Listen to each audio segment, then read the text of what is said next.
Bonjour, alors dans cette vidéo, je vais vous parler de valeur de rendement et répondre à deux questions que vous vous êtes sans doute posées jusqu'ici, qui est de savoir si elles forment un bon refuge dans une situation de crise économique, d'une part, et d'autre part, de savoir si elles sont utiles dans un parcours vers l'indépendance financière pour quelqu'un qui n'aurait pas encore un patrimoine suffisant pour être rentier. Bon, il est évident que les valeurs de rendement sont essentielles pour quelqu'un qui a déjà accumulé le patrimoine suffisant pour atteindre l'indépendance financière et être rentier, hein, puisqu'il va rechercher à ce moment-là un flux de dividendes réguliers ou une rente annuelle qui va lui permettre de vivre sans avoir à travailler. Mais avant cela, on peut se poser la question de savoir si ces valeurs sont utiles ou non. Alors, première chose importante qu'il faut rappeler, c'est que le rendement sur dividende seul est un critère qui est complètement insuffisant. Si vous allez sélectionner au hasard des valeurs qui sont cotées en bourse sur le seul critère du rendement sur dividende, vous allez sans doute surperformer un petit peu le marché général. Bon, c'est déjà pas mal, mais pas beaucoup, hein. Ça a été fait, il y a eu des backtests qui ont été faits. Vous en avez un ici par exemple qui a été fait sur la période 2006 jusqu'à 2019 ou 2020. Donc en gris vous avez ici l'indice SP500 et en vert une sélection basée sur le critère des valeurs qui ont le plus haut rendement de l'indice américain. Alors effectivement il y a une surperformance dans un premier temps, à peu près jusqu'en 2013, principalement en sortie de crise de 2009 à 2013, puis après ça s'est complètement estompé. On n'a plus vu réellement de surperformance sur ces valeurs. C'est assez logique, hein. L'approche haut dividende, c'est avant tout une approche value, donc ce genre d'approche performe beaucoup mieux en sortie de crise, en première phase de cycle économique, qu'en fin de cycle économique où les approches croissance vont être plus recherchées et mieux performer. Mais dans tous les cas, ça n'est pas une approche suffisante. Ici, vous avez un autre backtest sur du très long terme, donc cette fois-ci par décile. Donc vous voyez ici les différents déciles, les performances sur une très longue période, donc 1926 jusqu'à 2013 sur le marché américain. Ici vous avez la performance des valeurs qui ne versent pas de dividendes. Et ici, le classement des valeurs qui versent des dividendes du décile le plus faible au plus faible dividende jusqu'au décile le plus élevé. Alors les déciles plus élevés surperforment un petit peu les déciles les plus faibles, mais ça c'est juste une surperformance de 2 ou 3%. Ça n'est pas très significatif. Bon, ce manque de surperformance s'explique parce que si une société verse un gros dividende, elle peut le faire pour de bonnes raisons, parce que c'est une société qui a un flux de résultats pérenne, régulier, qui est capable de vous fournir des dividendes importants d'année en année. Mais ça peut être aussi une société qui va verser un dividende exceptionnel, ponctuel, juste une année. Bon, elle a revendu une filiale, elle a revendu un bien important qu'elle avait, elle a plein de cash flow, elle le redistribue ponctuellement à ses actionnaires. Alors vous allez voir comme ça des sociétés qui vont offrir un rendement de 15-20% une année, et puis après plus rien. Donc évidemment, c'est pas ce qu'on recherche. Ça peut être une société qui vit au-dessus de ses moyens, qui verse des dividendes au-dessus de ses moyens, c'est-à-dire supérieur à ses cash flows, supérieur à ses flux de résultats. Alors ça peut être pour booster son cours temporairement, pour attirer l'actionnaire, ou alors parce qu'un actionnaire majoritaire temporairement a des besoins financiers importants pour rembourser des crédits, pour d'autres choses qui fait que pendant quelques années il va se verser de très gros dividendes, mais là aussi ça ne sera pas pérenne. Et on peut avoir enfin des sociétés qui vont verser des gros dividendes parce qu'elles sont en haut de cycle sur une activité très cyclique, des valeurs minières, lorsque le cours du métal ou du bien qu'elles produisent sera au plus haut, elles vont verser quelques années de gros dividendes et après le cycle se retourne et évidemment leurs dividendes baisse fortement. Donc on doit, pour avoir une bonne sélection de valeurs de rendement, associer des critères de qualité, donc critères d'analyse financière classique, des décotes sur ratio de flux, ça peut être des ratios valeurs d'entreprise sur EBITDA, valeurs d'entreprise sur chiffre d'affaires. On peut avoir des ratios par rapport au cash flow de l'entreprise, donc la capitalisation sur cash flow, des décotes sur des ratios de stock par rapport des cotes par rapport aux capitaux propres, des cotes par rapport à un actif net liquide. Donc j'explique tous ces termes, l'utilisation de tous ces termes dans mes formations à l'analyse financière, et je vous propose vraiment des outils de screening très simples qui vous permettent de les utiliser à bon escient sans avoir pour cela besoin d'une formation d'expert comptable ou d'une formation très poussée en analyse financière. On a dans les sélections de valeurs de rendement, on peut ajouter un critère de tendance graphique, ça augmente la performance de la sélection, et on va regarder la régularité des dividendes de la société dans le passé, voir ce qu'elle est capable de faire dans divers environnements économiques. Donc on en a eu pas mal depuis 2006-2007, on a eu la crise financière de 2008-2009, on a eu la crise de la zone euro, maintenant on a un environnement inflationniste, on a eu le Covid, on a eu des phases de croissance, donc on a tout un panel qui permet vraiment aujourd'hui d'évaluer la capacité d'une société à verser des dividendes réguliers sur la durée. Donc maintenant, est-ce que les dividendes sont un refuge lorsqu'on est dans une situation de crise économique, de récession comme celle qui risque d'arriver, qui commence en tout cas à se manifester en Europe et aux États-Unis actuellement? Donc il y a deux cas de figure, il y a la situation de crise inflationniste pure et la situation de déflation d'actifs comme on a pu la vivre en 2008. Alors pour la crise inflationniste, la réponse elle est très simple, c'est oui évidemment pour les valeurs du secteur énergie matières premières, parce que dès qu'il y a de l'inflation, les actifs du secteur énergie, pétrole, charbon, gaz, etc. et les matières premières vont monter beaucoup plus vite que l'inflation et que les prix à la consommation. Donc vous avez un actif qui va surperformer très fortement l'inflation générale, et du coup les valeurs qui opèrent sur ces secteurs et qui versent de bons dividendes sur ces secteurs vont fortement surperformer le marché et constituer à ce moment-là un excellent refuge contre ce type de crise. Donc là, quand vous êtes dans ces situations-là, évidemment, il faut acheter des valeurs à haut dividende qui opèrent sur ce secteur. Quand on est en déflation d'actifs, c'est beaucoup plus compliqué. En déflation d'actifs, vous avez quasiment tous les actifs qui baissent. Il y a à la fois les actions, les obligations, les métaux, les matières premières, etc. Donc en général, il est préférable d'avoir de la trésorerie, et je vous l'ai dit temporairement, de la trésorerie en dollars US qui va surperformer les autres devises. Malgré tout, si on a une sélection rigoureuse et attentive, on peut trouver de bons refuges dans ces contextes spéciaux avec les valeurs à haut dividende. Alors il y a un exemple, un vieil exemple qui est repris de temps en temps sur les sites qui souhaitent promouvoir l'or et les métaux précieux, qui est l'action Homestake Mining, qui était une mine d'or qui opérait en 1929-1932, donc en plein contexte, dans le pire contexte déflationniste de l'histoire, sur plus d'un siècle, qui existait sur plus d'un siècle. Le Dow Jones a baissé de 89% sur la période, et Homestake Mining, vous voyez le graphique en jaune, a gagné à ce moment-là, sur cette période, 105%.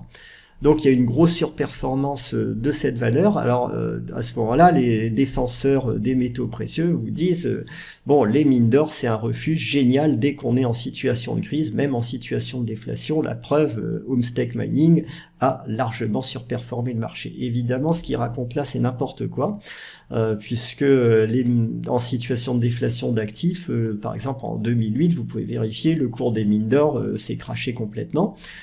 Donc c'est pas tout à fait vrai. Homestake Mining a surperformé le marché, par contre pour une très bonne raison, c'est que en début de crise, lorsqu'on a commencé avec le crash de 29, elle versait un rendement qui était de l'ordre de 9% sur dividende.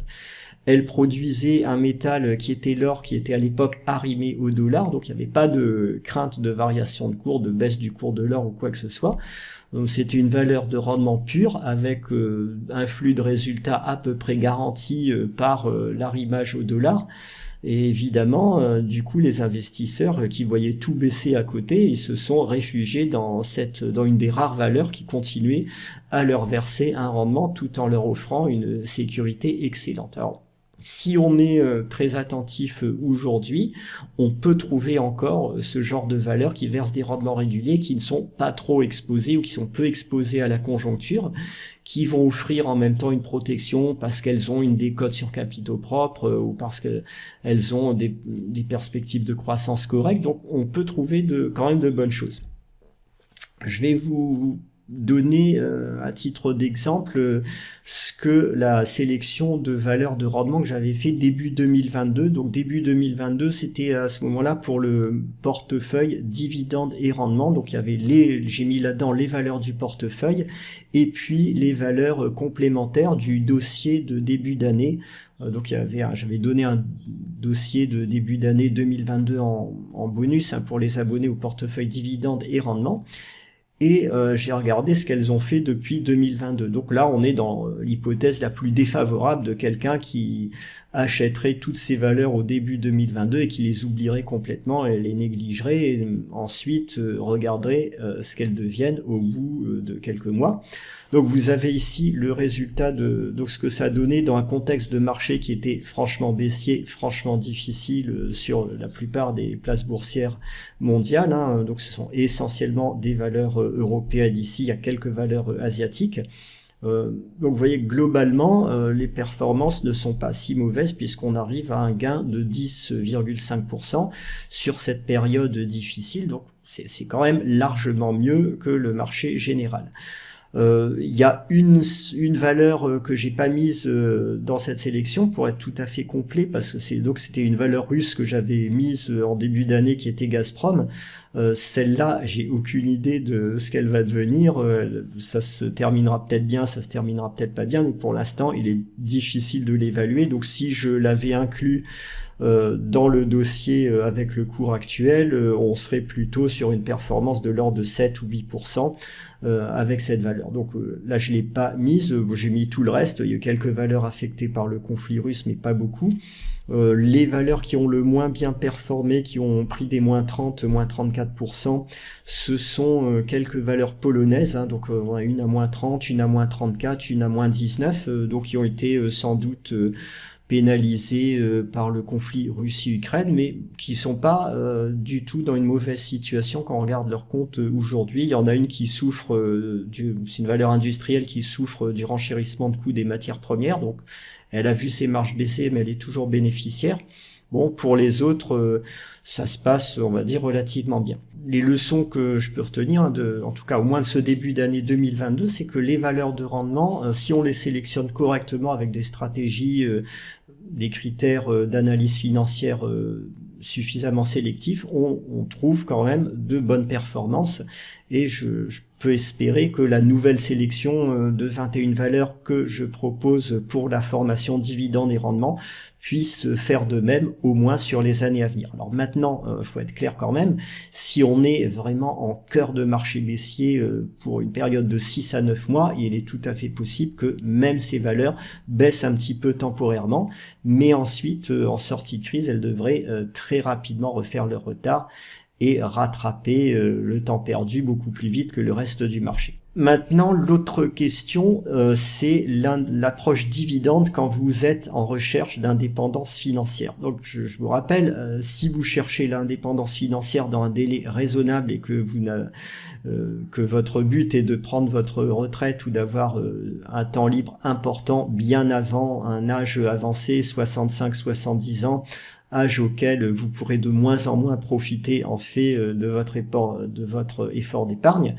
il vous faut de très hauts rendements, dans tous les cas supérieurs à 10% par an, et si possible qui approche les 15%, à moins que vous ayez un montant initial vraiment élevé qui va être supérieur à 150 000 euros à placer au départ, ou une très grosse capacité d'épargne qui va être au-dessus de 20-25 000 euros par an. Dans ces cas, oui, on peut avoir besoin de rendements un peu moins hauts, mais sinon il faut viser de très hauts rendements. Donc ça, on peut se dire l'approche dividende, elle va être contre-productive de ce genre de stratégie, puisqu'une entreprise qui distribue beaucoup, on peut se dire que elle va peu investir dans sa croissance. Si elle distribue tout, c'est qu'elle ne sait pas quoi faire de son flux de résultats et qu'elle est sans doute sur un marché mature. Donc elle aura moins de potentiel de plus-value, et quand on veut de très haut rendement, on a besoin de trouver des valeurs qui réalisent des plus-values. Alors ça, c'est un raisonnement qui semble logique. En réalité, lorsqu'on fait des backtests, on voit que ce qui se passe, c'est que la réalité, elle est assez différente, et les stratégies dividendes qui sont associées à d'autres critères de qualité, elles donnent des résultats qui sont tout à fait honorables, tout à fait intéressants. Parce que souvent, surtout quand on est sur les small mid caps, le marché oublie des valeurs à haut dividende, et puis un jour il réalise qu'il y a une valeur qui offre vraiment des rendements intéressants, et à ce moment-là, le cours de la valeur se met à décoller et vous offre une plus-value. Alors ce sont pas des valeurs qui vont faire en général x10 en l'espace de 4-5 ans, mais par contre, ce sont des valeurs qui peuvent gagner assez régulièrement, une vingtaine, une trentaine de pourcents par an, et ensuite vous rémunérer très correctement de cette façon. Vous avez ici les stratégies, certaines des stratégies que je propose dans la formation sur les valeurs de rendement. Vous voyez qu'on est quand même dans les backtests, donc backtest effectué sur le screener, sur la période 2010-2022, sur des rendements qui sont quasiment toujours supérieurs à 15% sur la durée. Alors c'est pas vrai tous les ans, vous voyez, il y a bien sûr des années,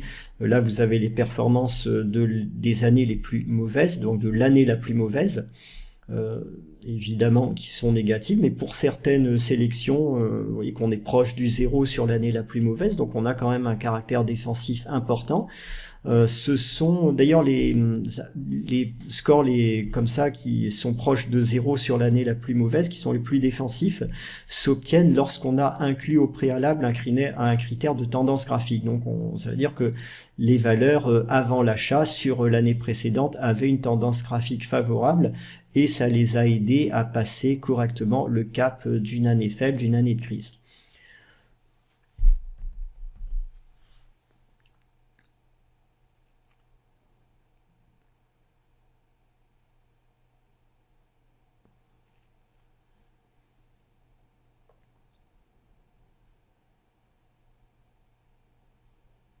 Donc voilà pour ce que je voulais vous dire sur ces valeurs de rendement, sur les stratégies basées sur les valeurs de rendement.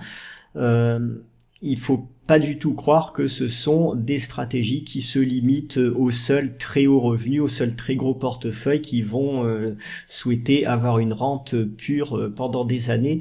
Elles s'adressent vraiment à tous les portefeuilles. On peut réaliser de très bonnes opérations, de très bonnes plus-values, et obtenir, progresser vers l'indépendance financière grâce à ces stratégies. Évidemment on en utilisera d'autres en complément à ce moment-là, mais les stratégies dividendes ont vraiment toute leur place. En situation de crise et en sortie de crise, c'est-à-dire en première partie de cycle économique, elles font même partie des stratégies les plus efficaces en tant que stratégie à dominante value.